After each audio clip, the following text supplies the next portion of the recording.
અને બજેટથી આશામાં આપનું સ્વાગત છે. હું છું પ્રીતિ દલાલ અને આજે આપણે વાતચીત કરીશું હેલિયોસ ઇન્ડિયાના CEO દિનશો ઈરાની સાથે. દિનશોજી, ઘણું સ્વાગત છે તમારું CNBC બજારમાં. અને ઓફકોર્સ શરૂઆત કરીશું આપણે માર્કેટ સાથે, કારણ કે માર્કેટ્સ આપણે ઓફલેટ જોઈ રહ્યા છીએ કે થોડા બેરિશ રહ્યા છે, વોલેટાઇલ છે, સ્કેરી પણ છે. એસ્પેશિયલી આપણે જો મિડ સ્પેસ પર જો નજર કરીએ અને મિડ સ્પેસ પ્લેયર્સને નજર કરીએ તો કઈ રીતના તમે જોઈ રહ્યા છો? આ એક તમે ઓપોર્ચ્યુનિટી રાખીને ચાલી રહ્યા છો, કંઈ ખરીદી રહ્યા છો કે વેટ એન્ડ વોચ રાખી રહ્યા છો?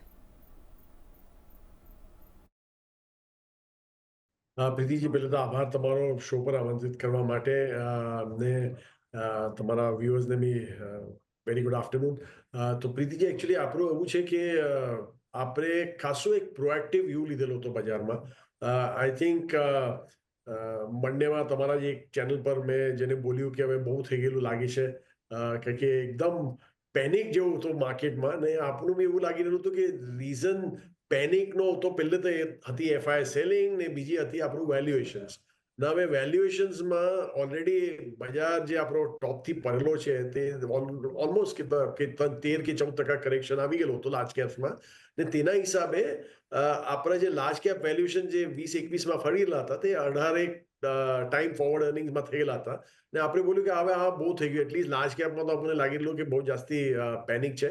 ને આપણે સ્લોલી એડ કરવાનું શરૂ કીધેલું હતું પ્રીતિજી. ને પતે એકચ્યુઅલી તે એવું નથી લાગતું કે આપણને બજાર અહીંયાથી એમ ફરી ગયેલો છે ને ચાલવાનું શરૂ થશે, તે રેલી શરૂ થશે તેવું બી નથી લાગતું. પણ આપણને એવું લાગે છે કે આ ટાઈમ છે જ્યાં તમને એકચ્યુઅલી તમને સોલિડ આલ્ફા મળી શકે છે. અને you can choose your stocks. આસ્તે આસ્તે તમે બિલ્ડઅપ કરી શકો છો તમારો પોર્ટફોલિયો. તો જે બી સ્ટોક્સ તમને ફંડામેન્ટલી સ્ટ્રોંગ લાગે છે અને તમને લાગે છે કે ગ્રોથ આગળ ચાલતા ઇમ્પેક્ટ નથી થયેલી છે because of the urban slowdown, તો તે આપણે આસ્તે આસ્તે પિકઅપ કરેલા છે ને we are adding to our portfolio. તો કયા એરિયાઝ તમે જોઈ રહ્યા છો ઇન્વેસ્ટમેન્ટ માટે? કોઈ પર્ટિક્યુલર સેક્ટર્સ કઈ રીતના તમે ધ્યાન રાખી રહ્યા છો અને ક્યાં ખરીદી કરી રહ્યા છો? તો આઈટીમાં લાર્જ કેપ આઈટી આપણને બહુ ગમતો છે, ત્યાં આપણે એડ કરેલા છીએ. પછી આપણને બેંક્સમાં આપણને સિલેક્ટિવલી પ્રાઇવેટ સેક્ટર બેંક્સમાં આપણને ગમી રહેલા હતા તે લીધેલા છે. જે સૌથી જાસ્તી કરેક્ટ થયેલા તે પ્લેટફોર્મ કંપનીઝ થયેલી હતી. ને તે પ્લેટફોર્મ કંપનીઝ તો ઓબ્વિયસ છે, I want take the names, પણ ત્યાં આપણે we started topping up, કારણ કે આપણે રિયલાઇઝ કીધું કે આ જે પેનિક છે તે doesn't justify the kind of fall these stocks have seen. તેથી આપણે ત્યાં આસ્તે આસ્તે કરીને ટોપ અપ કીધું છે. These are the few names, few sectors where we did top up. છે. તો હવે આખી નજર અત્યારના આપણે દિનશોજી જોઈ રહ્યા છીએ ઓફકોર્સ આપણા યુનિયન બજેટ પર છે. અને આ એક મોદી 3.0નું એક ફૂલ ફ્લેજ બજેટ આપણે આવતા જોઈશું. અને જે રીતના માર્કેટનો અત્યારનો મૂડ છે, તમને શું લાગે છે કઈ રીતના ધ ફોર્થકમિંગ બજેટ માર્કેટનો મૂડ ચેન્જ કરી શકે છે અને કઈ રીતના સુધારી ઓર વગાડી શકે છે? કઈ રીતના તમે કહેશો? એકચ્યુઅલી જો પછી મંડેની આપણે વાત કરીએ, આ મંડેની અઠવાડિયાની વાત કરું, મંડે જે થયેલું અઠવાડિયું શું ચેન્જ થયું તેની પછી ચેન્જ એટલું થયેલું હતું કે આરબીઆઈ સાંજના આવીને બોલ્યા કે હવે liquidity I want to infuse in the system, કારણ કે ખાસી લિક્વિડિટી શોર્ટ પડી રહેલી હતી સિસ્ટમમાં, રૂપીની લિક્વિડિટી. એન્ડ બીજું તે વ્યૂ લીધું, તે લોકોએ આ લીધું કે I will not protect the rupee એની મોર, કારણ કે વન ઓફ ધ એક તરીકો જે લિક્વિડિટી ઇન્ફ્યુઝન હતો તે હતો કે એ લોકો આપણા રૂપી વેચશે ને ડોલર ખરીદશે. સો દેટ વે રૂપી સિસ્ટમમાં આવશે ને ડોલર સિસ્ટમમાંથી બહાર જશે, તો દેટ મેક્સ ડોલર મોર સ્કેર્સર. તે રૂપી વુડ હેવ હાર્ડન, વીકેન્ડ. તો તેથી આપણને લાગ્યું કે હવે RBI has taken very proactive. So આટલો જ એક નલ્લો જેવો એ લોકોનો જે પેલો હતો વ્યૂ હતો, તેના ચાલતે તમે જોયું ટ્યુઝડે ઓનવર્ડ્સ બજારમાં રેલી બિલ્ડિંગ થઈ ગઈ. ઇનફેક્ટ ખાસા આપણા large caps side moving on Monday, ને મિડ કેપ્સ ને small caps participated on Tuesday. Large cap move and Wednesday the mid cap and small cap move. આજે બી બજાર is fairly stable, looks like that right now. But anyway, having said that, કે આપણને એવું લાગ્યું કે હવે માર્કેટમાં એકચ્યુઅલી ઓવર સેલિંગ થઈ ગયેલી છે. ને એફઆઈની સેલિંગ આપણે આનાથી બોલતા કે અત્યારે એમના કમ થવાની છે, મે બી એટલે બેટ પણ તે ઝીરો નથી થવાની. એ લોકોની સેલિંગ રહેશે, કંઈ જ્યાર સુધી આ રૂપી આપણો એક DXY જે ઇન્ડેક્સ છે તે કોલેપ્સ નથી થતું ત્યાર સુધી એ લોકો they'll keep continuous selling. તો તેથી આપણને લાગે છે આ બજેટમાં બી ફાઇનાન્સ મિનિસ્ટર પાસે ખાસા એવા ચીજો છે જે they can make the excite the market. તો એક તો ઓબ્વિયસ થઈ ગયું કે જે ઓલરેડી એ લોકો અનાઉન્સ કીધેલું છે કે આપણે કોર્પોરેશન પાસે બહુ કીધું જે લોકોની ટેક્સ રેટ્સ કમ કરી કાઢેલી હતી ને પછી આપણે જે લોઅર ઇન્કમ વાળા છે તે લોકોને વસ્તી બહુ કીધું કે વી ગેવ ફ્રી ફૂડ ગ્રેન્સ, પણ તે જે આપણા જે બલ્ક ઓફ આ ટેક્સ પેસ છે તે લોકોને વસ્તી ખાસું કંઈ કીધું નથી. તો હવે તમે ઇન્ટરપ્રેટ કરવા જાઓ તો the only way they can help them is કે either up the slab yeah you reduce the rate. ના હવે તમે અગર રિડ્યુસ બી કરશો તો એટલું જાસ્તી ઇમ્પેક્ટ નથી પૂરા ઓવરઓલ જીડીપી પર. I was just reading somewhere કે અગર જો અડધો ટકો બી 5% બી એ લોકોએ કમ કીધું ટેક્સ સ્લેબ તો 0.2% જીડીપી ઇમ્પેક્ટ આવે છે. તો તે હિસાબે it's not that too stressed also, તો they can very well do that. ને બીજું એ લોકો they can look at capex. ને ઓનલી તરીકો છે Pritiji to do that is let go of the deficit. કારણ કે આજની તારીખમાં એ લોકો 4.9 જો ડેફિસિટ છે આ વર્ષનો જે which will be maintain that એ લોકો સોચેલા છે તે કે કમ કરીને એ લોકો 4.5% કરી કાઢશે. હવે તે અગર જો લેટ ગો કીધું તે ગવર્મેન્ટે કે બોલ્યું કે હવે ભાઈ 4.5 નથી, મને જોઈએ છે કે મારી ઇકોનોમી પિકઅપ થાય ને આઈ વિલ સ્પેન્ડ મોર, તો it will be taken very positively. Rupee will weaken, but I think આખું આ બજાર will take away positive note from that. So જી તમે સ્પેન્ડિંગની વાત કરીએ અત્યારના, અને જે સ્પેન્ડ થશે તો આપણી ઇકોનોમિક સાયકલ ચાલશે, પછી કેપેક્સ હોય અને so on and so fourth, because જો સ્પેન્ડિંગ થશે તો જોબ ક્રિએશન થશે, તો પૈસા આવશે, તો ડિમાન્ડ વધશે. પણ તમને લાગે છે કે સ્પેન્ડિંગની આ વખતે બજેટમાં કોઈ સ્પેસ છે? Do they have the space? તો એકચ્યુઅલી પ્રીતિજી તમે બરાબર બોલ્યું. આ જે કેપેક્સ કટ કીધો છે કારણ કે તેથી થયો કે એ લોકોનું જે આપણું જે જીડીપી ગ્રોથ છે તે બી કમ થઈ ગયું. તો મેન્ટેન દેટ 4.9% ક્યાં તો એ લોકોને કટ કરવાનો હતો, તેથી એ લોકો કેપેક્સ કટ કરીને દે મેન્ટેન ઇટ દેટ વે. પણ તે જ હું બોલેલો હતો કે આઈ થિંક આજની તારીખમાં બી અગર તમે નેક્સ્ટ યરની એક્સરસાઇઝ જાઓ બજેટની, તો નોર્મલી તમે યુ કેરી ફોરવર્ડ આ બજેટને નેક્સ્ટ યરને સીધા ઇન્ક્રીમેન્ટલ જીડીપી ને તેના હિસાબે તમે કેટલું ટેક્સ ગેધર કરો ને તે હિસાબે જાઓ ને પછી જે એડિશનલ એક્સપેન્સીસ તે બધા નિકાલો. તો આપણે જે ઇન્ટરનલી જે આપણી એક્સરસાઇઝ કીધેલી છે હિલિયોસમાં, તો આપણને એવું લાગ્યું કે એ લોકો પાસે 80,000 કરોડ કે એક્સ્ટ્રા પડેલા છે ફોર નેક્સ્ટ યર. 80,000 કરોડ હવે તે જાસ્તી નથી, પણ તે હવે 1 લાખ કરોડનું જે એટલીસ્ટ 2 લાખ કરોડનું લિટરલી 1.5 થી 2 લાખ કરોડ જે લોકો સંભાળેલા છે, બચાવેલા છે, તે બી લોકોના એડ થઈ જાય તેમાં. તો તમે સોચો કે છે તો સહી એ લોકો પાસે fire power. Now where they going to spend it તે આપણને હવે જોવું પડશે. પણ આપણને એવું લાગે છે કે ડિસ્પાઇટ ધ 2 લાખ કરોડની આસપાસ જે લોકો પાસે સરપ્લસ છે આજની તારીખમાં, તે તમે અગર જો ટેકઆઉટ કરો મેઇનલી ઓન એક ટેક્સ ઇમ્પિટસ આપો કે કન્ઝમ્પશન જે આજની તારીખમાં અર્બન કન્ઝમ્પશન છે, જે બેકટ્રેક કીધેલું છે, તે મેઇનલી આ છે કે સેન્ટિમેન્ટ ઇમ્પ્રુવ નથી થતા. ને તે એકચ્યુઅલી બેકટ્રેક થતી થયું કે એક તો આરબીઆઈ લિક્વિડિટી ચેકઆઉટ કીધેલી હતી, તો તે આવી ગયેલી છે સિસ્ટમમાં. બધે હવે તમને જમ્પ સ્ટાર્ટ કરવાનું છે સિસ્ટમને, તેને વસ્તે સેન્ટિમેન્ટ પોઝિટિવ થવા જોઈએ. તો તે હિસાબે આપણને લાગે છે ભાઈ ટેક્સમાં તો કંઈ એ લોકોને એંગલમાં કંઈ કરવું જ પડશે. બી ઇટ છે ઇન્કમ ટેક્સ ઓર કેપિટલ ગેન્સ, જેવી તમને ઠીક લાગે ત્યાં તમને કરવું પડશે કંઈ, ને ગેવ દેટ ઇમ્પિટસ. ને ઓબ્વિયસલી કેપેક્સ સાથે ફોલોઅપ કરો, કારણ કે આજની તારીખમાં પ્રાઇવેટ સેક્ટર કેપેક્સ તો થતું જ નથી, તો government capex has to kick in. So this is where you want to work out. That's why I said કે આપણે અગર જો તમે ડેફિસિટ લેટ ગો કરશો 4.9 નું 4.9 નહીં કરો અને તમે કહો કે ઓકે આઈ સ્ટીક ટુ 4.9 એક વર્ષ ડેફર કરી કાઢ્યું, that will be taken very positively by the market. તો ઓફકોર્સ એક પ્રાઇવેટ કેપેક્સ પણ આવવું જરૂરી છે ને. ટાઈમ એન્ડ અગેન ફિનાન્સ મિનિસ્ટરે કહ્યું છે કે ચાલો ગવર્મેન્ટ એક કેપેક્સ કરી રહી છે, પણ they can't do alone. Private capex પણ આવવું જરૂરી છે. અને એક બાજુ પ્રાઇવેટ કેપેક્સ માટે ડિમાન્ડ હોવી જરૂરી છે, એટલે કંપનીઝ અત્યારના કરતી નથી અને દે ડોન્ટ વોન્ટ ટુ ઇન્કર મોર. તો આ પણ એક હું કરું તમે કરો ઇટ્સ લાઇક દેટ થઈ રહ્યું છે. કઈ રીતના ગવર્મેન્ટ એન્કરેજ કરી શકે છે પ્રાઇવેટ કેપેક્સને અને along with their spending, so that ગ્રોથની સાયકલ આપણે ફરીથી મૂવ થતા જોઈએ? તો એકચ્યુઅલી પ્રીતિજી મેં બરાબર બોલ્યું, it was not only demand, કારણ કે ડિમાન્ડ તો એકચ્યુઅલી કોલાપ થઈ ગયો, કેપેસિટી એક્સ્ટ્રા છે પ્રાઇવેટ સેક્ટર પાસે, તો બી એ લોકો નથી કરતા ઓબ્વિયસલી, કારણ કે એટલી કેપેસિટી પડી છે. ને બીજું જે રિયલ ઇન્ટરેસ્ટ રેટ છે તે ખાસા હાઈ થઈ ગયેલા હતા. આઈ મીન તમે જો, આઈ મીન ઇન્ફ્લેશન ખાસો બેનાઇન હતો ને 1.5% તમારા રિયલ ઇન્ટરેસ્ટ રેટ થઈ ગયેલા હતા. Normally capex kicks in at 75 to 100 bips of real interest rates.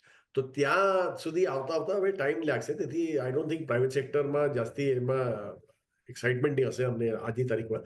પણ દે વિલ ગેટ એક્સાઇટેડ જ્યારે એ લોકોને ફ્યુચર બ્રાઇટ દેખાશે. તેથી જ કેવું કે એક ઇમ્પિટસ જ્યાર સુધી everything boils down to the consumer, કે અગર જો કન્ઝ્યુમર આવીને if he start buying in the market, એટલે market talking about goods and services as such, તે અગર જો બાય કરવાનું શરૂ કરશે તો the private sector also gets excited to that extent.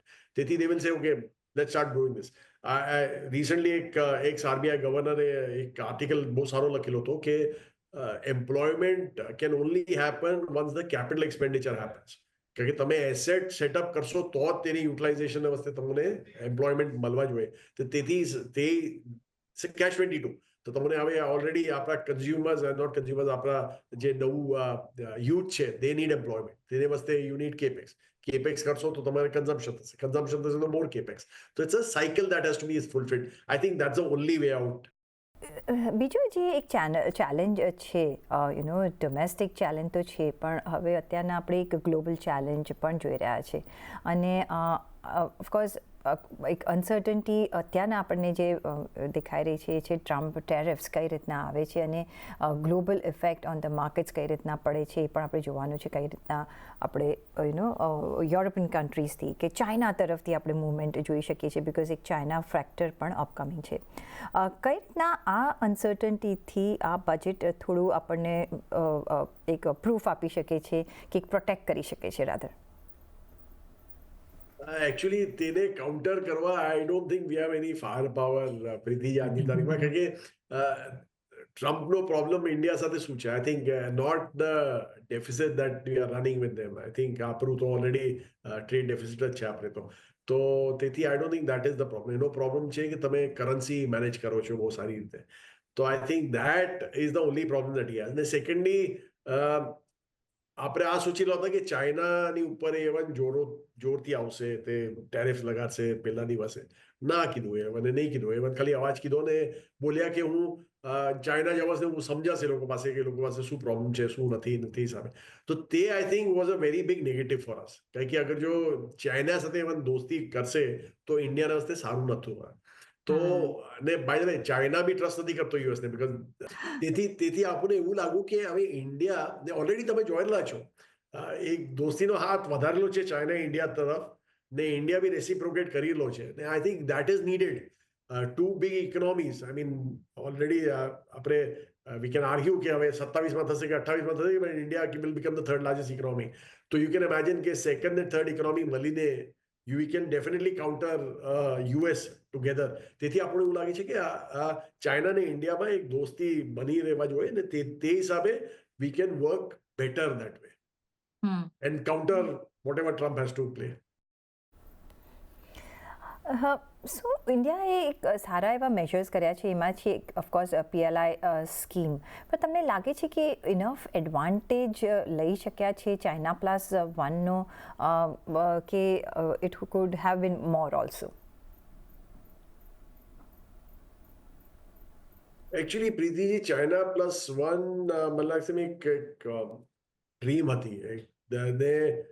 તે ડ્રીમ જે હતી તે વોઝ ઇન ધ બેક કે ચાઇના વિલ બ્લન્ડર, એ ગલતી કરશે, આગળ ચાલીને બધા દુનિયા સાથે પ્રોબ્લેમ થશે ને તે ડિડન્ટ વર્ક આઉટ. એકચ્યુઅલી તમે જોવા જાઓ તો હવે જે દુનિયા છે, તે વર્લ્ડ છે, જે આઉટસોર્સ કરતી હતી પહેલે China. Actually China started in 87, sorry, and they did the right thing at that right time. કારણ કે ત્યારે વર્લ્ડ વોઝ શ્રિંકિંગ, બધાને જોતું હતું કે ભાઈ ચીપર સોર્સિસ હોવા જોઈએ સપ્લાયના. But after Covid the world realize કે ભાઈ ચીપર સોર્સિસ નથી જોતા, આપણને એશ્યોરિટી ઓફ સોર્સિસ જોઈએ જ. ને આપણને જે હાઈટેક છે, યુ કેનોટ આઉટસોર્સ દેટ. કારણ કે આ હાઈટેક તમે આઉટસોર્સ કરશો તો you are dependent on that country, ને કાલે કંઈ પ્રોબ્લેમ થયો તે કન્ટ્રી સાથે તો that sourcing will stop. So high tech જે છે તે they kept onshore or nearshore, ને low tech they started exporting. હવે તમને એક્ઝામ્પલ આપું, આપણા જે લાર્જેસ્ટ આઉટસોર્સિંગ કંપની છે, નામ નહીં લેવાશે પણ તે બધાને ખબર છે, તેનું માર્જિન 4-4.5% માર્જિન છે. નો તો ઓબ્વિયસ છે તે કે low tech only is getting outsource. Top line growth આવે છે પણ તે at a very low margin. તો ઇટ્સ ઓબ્વિયસ કે high tech is not getting through, it's only low tech which is getting outsource. તે હિસાબે I think India lost that bus. ને frankly I mean આપણને બી નથી લાગતું કે એટલું ચાઇના પ્લસ વનમાં કંઈ હવે સાર લઈ ગયેલો છે, તે કંઈ રસ લઈ ગયેલો છે તેમાં. તો it's better to concentrate on domestic place, high tech place. We lost that game actually. એમાં તમે જો ત્યાં ડીપ સીક આવી ગયું, અલીબાબાનું નવું મોડલ આવેલો છે, and we are nowhere that. So I think આપણે ત્યાં તો બસ મિસ કરી કાઢેલી છે. તેથી જ આઈ ફીલ કે it is better to concentrate on domestic. ને જ્યાં તમને ગ્રોથ દેખાય છે અહીંયા ત્યાં તમે કેપેક્સ જાસ્તી કરો, and PLI you can come out, but I think that will be low tech PLI. So eventually now આપણે જ્યારે બજેટ તરફ જઈ રહ્યા છીએ, અને you did mention some things કે આ બજેટમાં શું આવવું જોઈએ, પણ what measures definitely would you like to see this budget, કે ગવર્મેન્ટ આ પગલાં તો લેવા જ જોઈએ? સો એક તો ઓબ્વિયસ છે Pritiji, to infuse confidence in the consumer.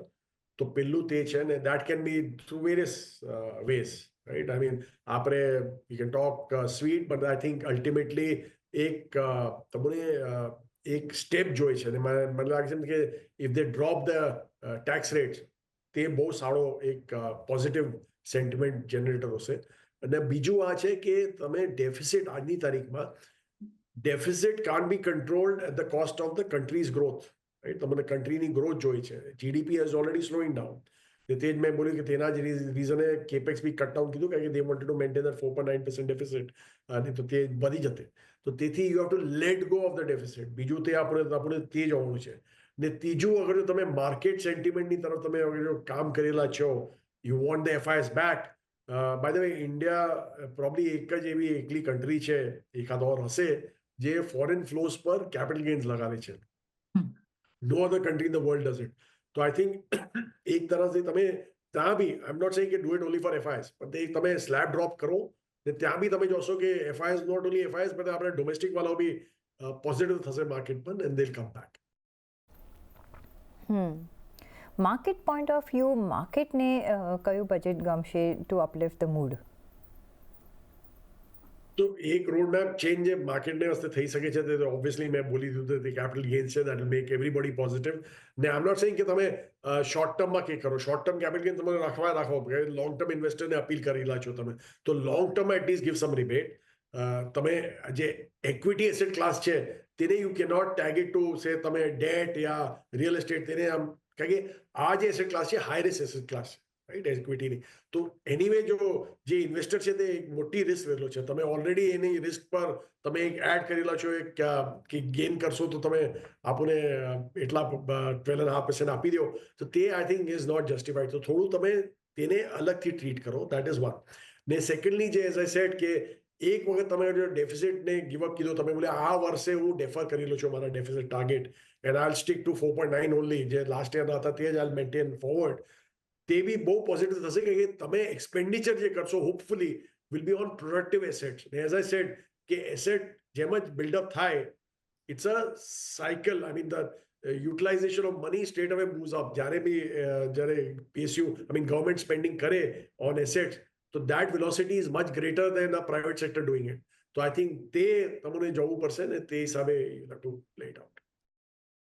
Last but not the least, as a investor તમારે કેટલા રિટર્નની આશા રાખીને હવે 2025માં ચાલવું જોઈએ? પ્રીતિજી, આઈ વિશ આઈ ન્યુ, પણ તે ઓલરેડી તમે જોયેલું છે, markets have corrected quite a bit આ વર્ષમાં. પણ તે આપણને એવું લાગે છે કે at least large cap, last year I think Nifty 50નું રિટર્ન કંઈ 10% હતો લાર્જ કેપનો, લાર્જ કેપ નિફ્ટી 50નો. તો તે મને લાગે છે રિપીટ નહીં થાય. એટલે તમને શાયદ ક્લોઝ ટુ દેટ મળી જશે, 7-8% ની આસપાસ મળી જશે, કારણ કે ઓલરેડી એક કરેક્શન ચાલુ છે ને ત્યાંથી ગ્રોથ આવી તો પછી સારું જ કહેવાય. તો તે ઓવરઓલ તમે બેસિસ પર જોશો તો 7-8% ગ્રોથ મળી જશે તમને ત્યાં. પણ તે if you come to the mid cap ને સ્મોલ કેપ, ત્યાં આપણને બહુ મુશ્કેલ લાગે છે. ત્યાં આપણને લાગે છે કે હજી બી જે રેલી ગઈકાલે જેમ આવી તે ખાસી વ્યંજન સાથે આવી in large and mid cap, પણ તે ત્યાં પોકેટ્સ તમને મળશે. Like I was looking at the numbers, આપણે ઇન્ટરનલી નંબર્સ કેલ્ક્યુલેટ કરેલા હતા. ધ મિડ કેપ ઇન્ડેક્સ પીકથી બોટમ સુધી, આઈ થિંક 2 દિવસ પહેલેની વાત કરું છું, મંડે સુધીની વાત કરું છું, વોઝ ડાઉન 16%. પણ તે જે મીડિયન રિટર્ન હતો, મીડિયન સ્ટોક ફોલ હતો, વોઝ 29%. તો ઇટ્સ ઓબ્વિયસ કે ખાસા પોકેટ્સમાં એક મોટો કરેક્શન આવેલો હતો, even the mid cap space. તો ત્યાં તમને ઓપોર્ચ્યુનિટીઝ મળશે, પણ તે ઓવરઓલ ઇન્ડેક્સ તમે જોશો તો it won't be that exciting, both the cases. On that note I think આપણે હોપ અને એક્સપેક્ટેશન રાખીશું અને will go in the budget અને જોઈએ કે કઈ રીતના આપણને બજેટ જોવા મળે છે. પણ ઘણો આભાર દિનશોજી તમારો અમારી સાથે જોડાવા બદલ અને આપણા વેલ્યુબલ વ્યૂ પોઈન્ટ્સ અમારી સાથે શેર કરવા બદલ. અને સાથે જ મને પણ આપશો રજા. પછી જોડાયેલા રહેજો CNBC બજાર સાથે. નમસ્કાર.